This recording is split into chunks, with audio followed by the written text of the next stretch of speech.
Hi everybody, welcome back. This is my wonderful friend Ben, which is kind of funny that we haven't really known each other that long, yet it's just one of those friendships where God just brings you together. And so we were at college, so it's easy to spend super easy. Lots of time. We live 500 feet from each other. Exactly. So Ben is just basically going to be the one talking to you today. He told me I could read some verses, God bless. But I don't really know what he's talking about. I kind of have an idea, but so this is going to be new for me too. So it's exciting. It's kind of like a PGL, present gospel, but not really. But just for me. But just for Ben. That's pretty much what it is. But that's what PGL stands for. It's present, for you, gospel. Yeah, it's present and past and future. It's the whole nine. It's Ben. I'm a little scatterbrained, so we're going to try to pack the whole Bible in 10 minutes here. No, we're not.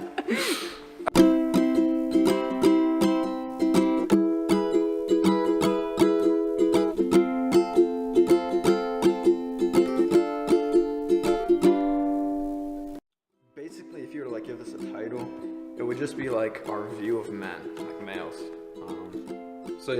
So I've talked to a lot of girls and just talking to them about guys, and when I talk to them, they always tell me how they have these high hopes and standards for men, but they're kind of it gets to a point where they kind of just let down by the herds of immature boys all around them, and it's geez, I just wish there was a guy out there. And I realized that's where we get in the conversation where we can agree on a lot, how guys are immature and stunted, especially millennial guys spiritually.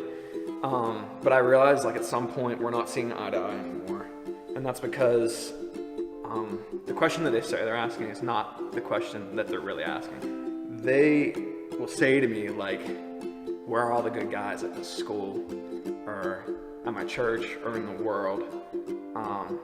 But I realized what they're really asking is where's my good guy? Because they're all around, but they miss it.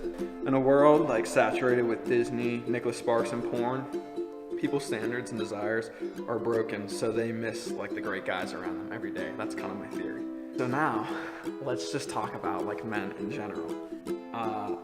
One thing I just want to make a clear point is men are not objects, and we're not fantasies, we're not ideas, we're humans. I think women need to remember that, because girls you are born into America, you grow up watching Disney, and you believe in Prince Charming and the one, and that love wins in the end, and all this beautiful stuff. And then you get older and you watch Nicholas Sparks, and that just puts a body to it. It's an American guy who's real jacked and good looking, who's gonna fight for you and love you physically in every way you never imagined. And it's all just false. It's not real. It's just fiction. And honestly, it is like porn. Girls are starting to fall in love with an idea and an image, not reality. And I like reality. I do not like being let down when you come to a real man and you're this is nothing like what I imagined. But even greater than that, if you live in reality and you know what men and women are and then when God brings your wife to you, it's going to be so much better than that. So instead of being here's my expectation of this false imagination, you're all right, here's men are sinful and we know what they really are. And then when God brings you your husband, or for me, when God brings me my wife, I just know it's going to blow my mind. And that excites me. Because his plan is better than Nicholas Sparks, and that's just the truth of the matter, and I'm excited for that. And I just wish girls my age would see their future husbands and just guys around them that way. What are men? What are we? I think this is important. Not culturally. What does the Bible say that we are? Well, if he's a Christian man, it means that he's a son of the all-powerful God. And we know that God created us back in Genesis as governors of the world. We were to fill and subdue the world and cultivate it. I just like to think of it as men, we're princes, we're kings of this earth. It doesn't look like that anymore, but that's how we were created to be, and it's really awesome when you think about it that way.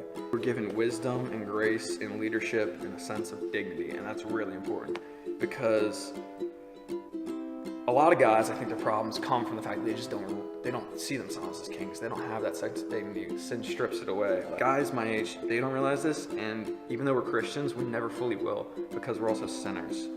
And that's in Genesis 3. So what are the effects of losing your dignity? Well, all those things that we were made, wise, graceful, leaders, those powerful leaders, we lose that. And we see that in Genesis 3, where in verse 10, they've sinned, they've eaten the fruit, and God's come into the garden, and they hide, right? And God says, which is beautiful, this whole thing could be a sermon, and God says, Adam, where are you? And Adam says, we heard you coming and we hid because we were naked, and we didn't want you to see us naked. And God says, who told you that you were naked? And that's just like him saying, like, who told you weren't good enough? Like, I made you naked, and when I made you, I said you were very good, not just good. I made you this king, this crowning jewel of my creation. Like, where has your dignity gone? That's pretty much what they're saying. When that happens, you've lost your dignity. Really what we have is we've lost a correct view of ourselves, and this has happened because we lost a view of the picture of what we should look like. We lost our model. We can't see our model correctly anymore, so we don't know how to view ourselves anymore.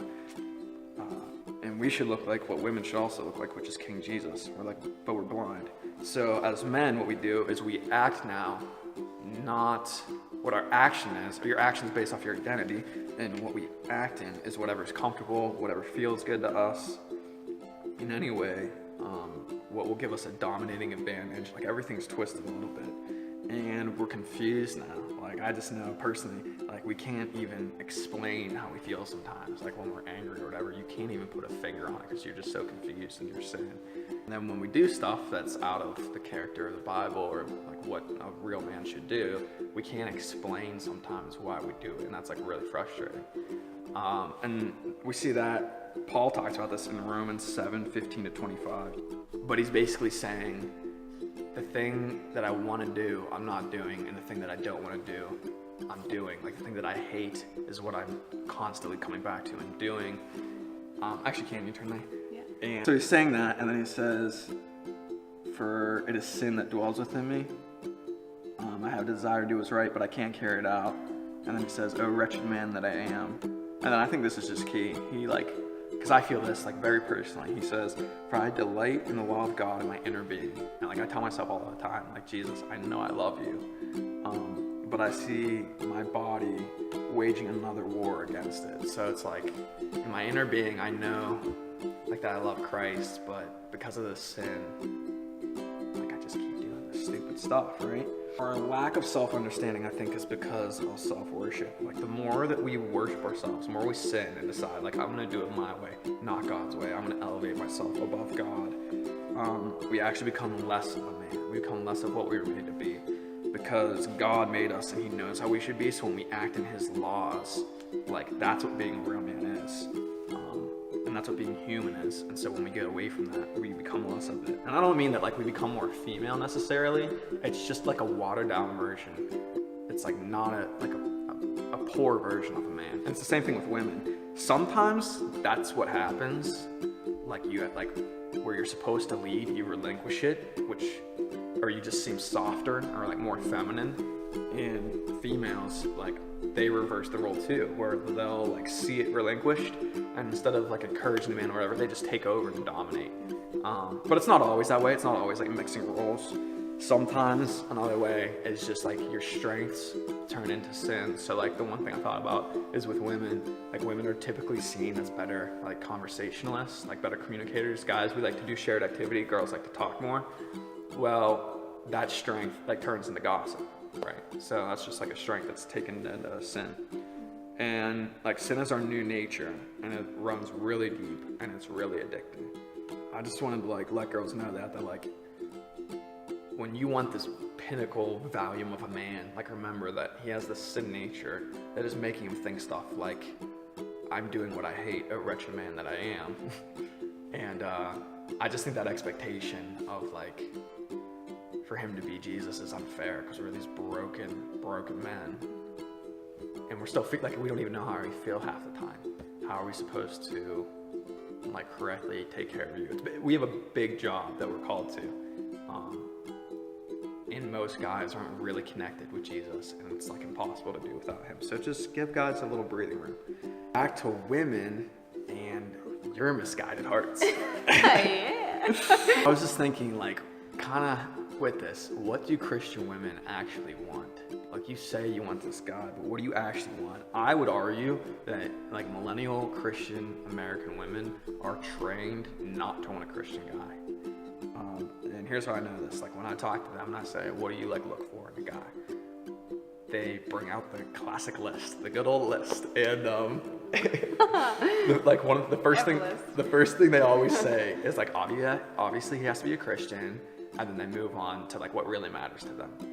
And being a Christian, that he has to be a Christian, it should be inferred, and they do infer it, but it's not in the way that they say it. The way they say it actually dismisses it. Like I said, they say that, and they get to what they really care about. And the way I see this is practically as in the guys they talk to. Like, the guys claim to be Christians just to fill a gap in her mind, or so that her parents see it that way. Like, yeah, I'm dating a Christian guy. Okay, you're okay. He doesn't make him a Christian just because he said it. And I don't want to judge salvation or not. I'm just saying, like, girls know. Like, at the end of the day, too, they know that to the guys, Christian is just an empty word. And why is that? Because they're dragging him to church. He is spiritually undisciplined. He's not reading his Bible. He's not talking about Christ. They are the spiritual leader in the relationship, but he checks out all their other boxes. He's attractive, and he tells them nice things, and he gives them attention, or literally sometimes he just gives them attention, and that's enough. So they settle with it.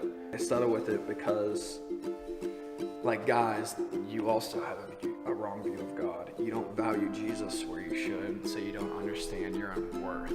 And when you do, you're in love with Christ, so you're really not worried about that attention he's giving you. It pales in comparison to what Jesus has been giving you for all time. I just wanted you guys to hear that. Like, it's the balance between, don't walk around crushing dudes, being like, wow, there are all these boys, when there are great Christian men around you. But then also, don't settle for the non-Christian boys either. It's a balance. Our solutions to all these problems are Romans 8, right? So you get to this, this is just for all mankind, it's not specific to women. We get to this, I'm doing what I hate, and I'm not doing what I wish, like, in my inner soul I would do, which is love Christ. I'm sinning all over the place. And then he basically is like, when you're sinning, and you're in this body of sin, there's judgment. Like, the law is going to judge you, and it's coming. And he's saying, I'm a wretched man, who's going to save me? In Romans 8, just read the first sentence. There is therefore now no condemnation for those who are in Christ Jesus. Yeah, so it's, like, completely free. So we have this big sin, and I don't want to say, like, just Jesus is the answer, but it says, you're under the law, who's going to save you? There's no judgment under Christ. Only Christ and his incredible, like, soul-changing love and sacrifice on the cross can pull you out of that, like, confusion and that pain of sin. And this goes on, Romans 8, just incredible. It goes on to say, like, what kind of love is this? And I just wish girls would, like, understand that. Like, what Paul's there, like, nothing can separate me from this love. What love is this that you would lay down your life for us? It's unbelievable, and it's really the answer. Once you're in this relationship, once you're plugged back in with Jesus, who has the plan of what you should look like, can you rediscover what it means to be a real man, like a true man or woman who can lead now? Again, you can rediscover that wisdom in your dignity again, in your leadership. You can be a prince and a lion, or a queen again. That's awesome. And just to women, 1 Peter 3, 1-6. You want to read that? Likewise, wives, be subject to your own husbands, so that even if some do not obey the word, they may be won without a word by the conduct of their wives, when they see your respectful and pure conduct.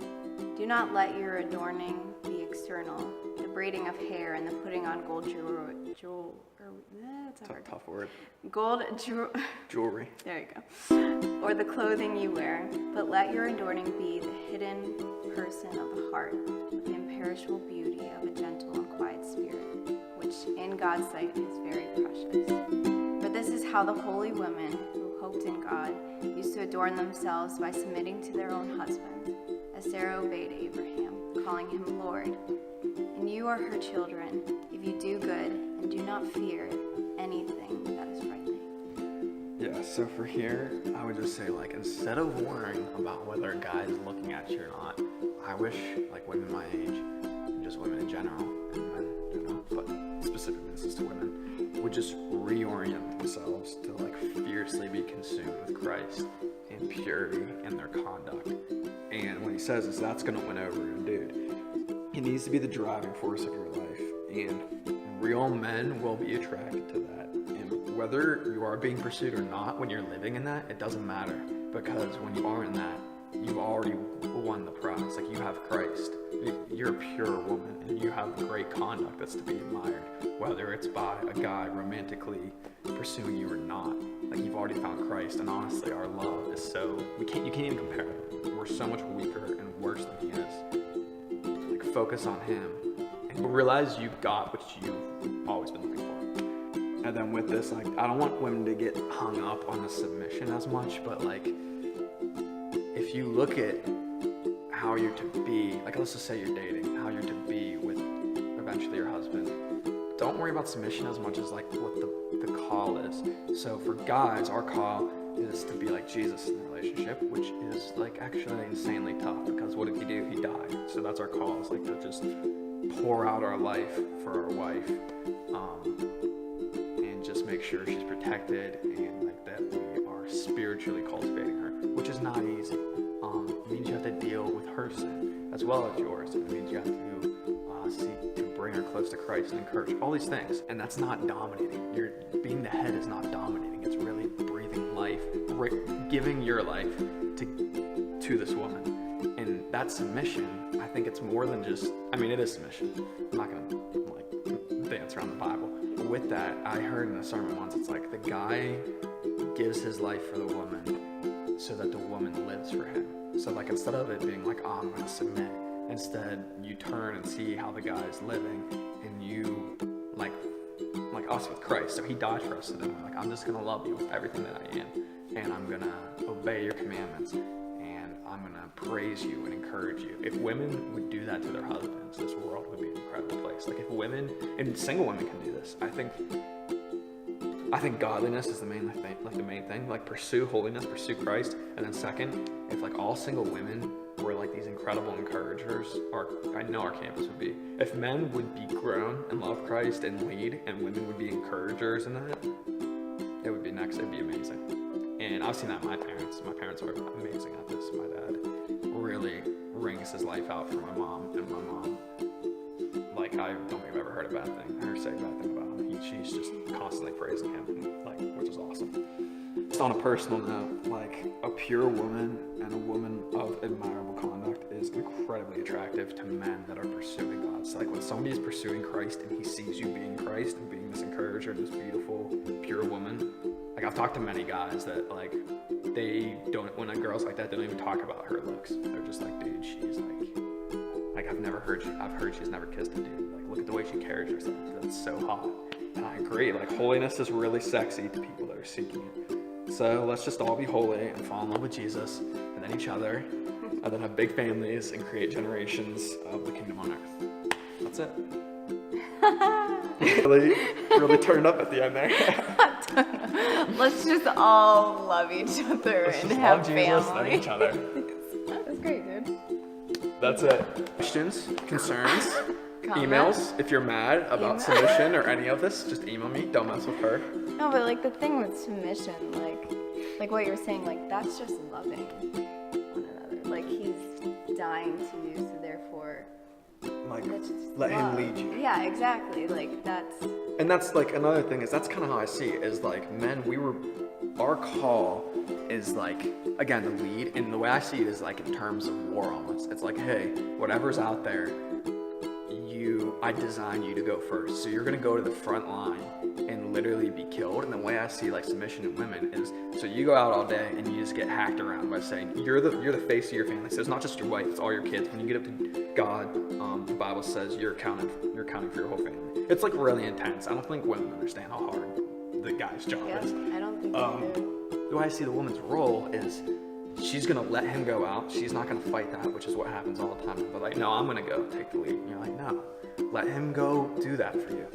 And then when he gets all hacked up and abused, when he comes back, you need to heal him. That's where the encouragement is. How terrible it is when if you were to go out, go to work, whatever, the whole day, and you're dealing with your kids fighting each other, and you're dealing with the problems, and you're the punisher or the spanker or whatever, and your wife's got all these sin issues, and you're dealing with all this, and then you have a job, and then you come back home and your wife rips on you. Do you know how destructive that is? Because remember, in our minds, we're already thinking, why am I not loving Christ? We already are thinking, oh, wretched man that I am. And so when you come home, when your wife affirms that, it just destroys you. Or anybody affirms it. Doesn't have to be your wife. My sister, anybody, my brothers, my mom.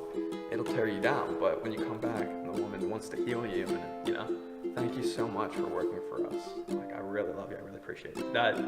That's the type of woman that you want. And on the girls' part, what it just said, the help, that's challenging too as a woman. Oh, yeah.